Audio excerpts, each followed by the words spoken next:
how I heard that Tesla is talking about splitting their stock again. Well, with Google, that's going to be splitting, and Amazon that just split, and Apple split not too long ago, right? All these companies splitting, Tesla looking like what? That's going to be 2 years in a row, I think, if not pretty close. But there's a company out there that has split their stock every single year since 1951. They are, I guess, technically a dividend king. And it's a company that's right here in my hometown, Chicago. It's what everybody knows this company. Everybody is well aware of them. They got a nice little brown wrapper. It's a penny candy. It's everybody's favorite Tootsie Roll. So check this out. We're going to go and show you Tootsie Rolls.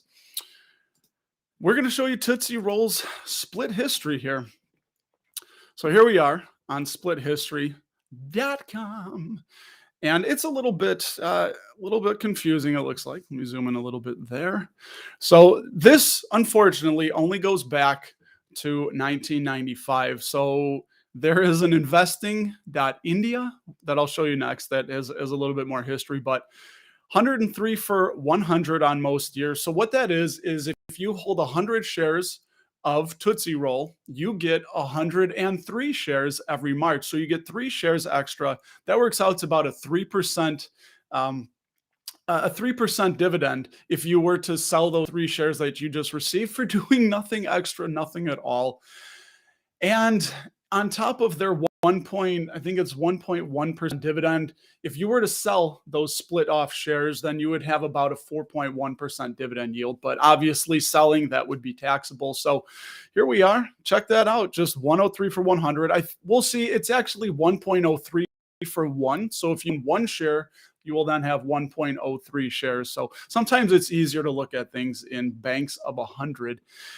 And as we see here on investing.com, India.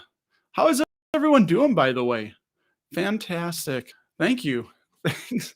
I'm not talking to anybody yet. I'm talking to myself here. I love it. I love you all. 1971. Check that out. This goes back to 1971, but it was a little confusing because it looks like 1 for 30.1. The way that this ratio is out, but it's 1.03 for every 1. So I don't know why they have it written like that. I'm not sure if the numbers are different in India, as you can see, investing.com, India. And this is the only place I couldn't even find it on their website with that information.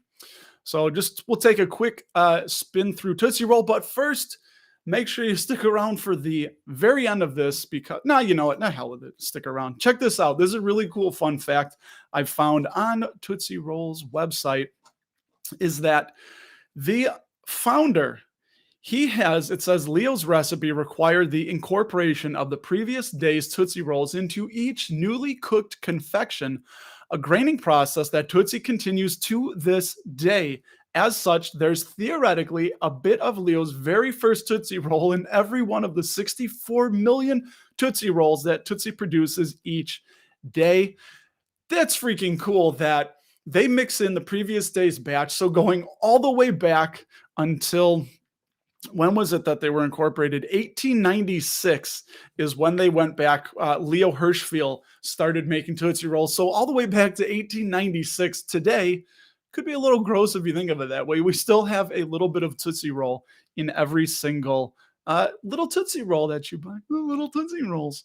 Anyway, so we'll wrap this one up with the Tootsie Roll. Gets a dividend safety score of 99 from Simply Safe Dividends. And there it is, the 1.10% dividend yield. So if you add that onto basically the free shares that you would get that were split off, you would have about a 4.1% yield, but you're having to sell those shares and you're going to incur taxes for that. Only a $2.36 billion market cap. Again, really old company. Their recession return was only negative 20% compared to the S&P's, let me blow this up a little, negative 55%. Dividend growth, very slow. So not a huge grower, just very steady over the last 20 years, a 4% CAGR that they have been growing. 56 years of growing and uninterrupted dividends. And there we see it's about 35 cents per share. And there is the quarterly increase. So it's micro fractions. I don't even know what is that. I'm really bad at math. Thousandths of an increase. So they went from 0.08738 to 0.09 recently. And that dividend yield is about 5% above its, or it's in line. It's not 5%, it's in line. The 5-year average 1.04. It's currently 1.10. And Tootsie Roll, very low free out cash flow payout ratio of only 46%. So, man, as long as people are buying their Tootsie Roll stuff, they're going to keep growing that.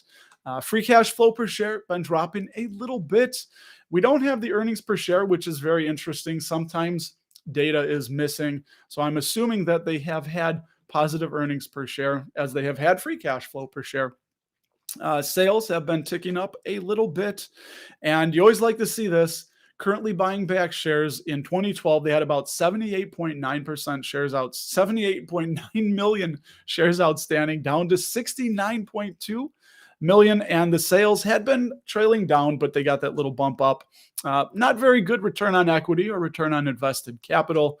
The way I understand these is, so return on invested capital, when you invest $1 with Tootsie Roll, you're going to get about $1.10 back. If I understand that right, somebody correct me on that if that's wrong.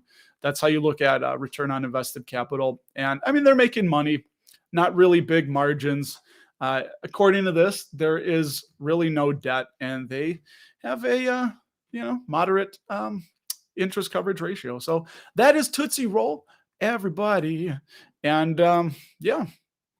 What do you think about Tootsie Roll? Does anybody actually own Tootsie Roll? Tootsie Roll.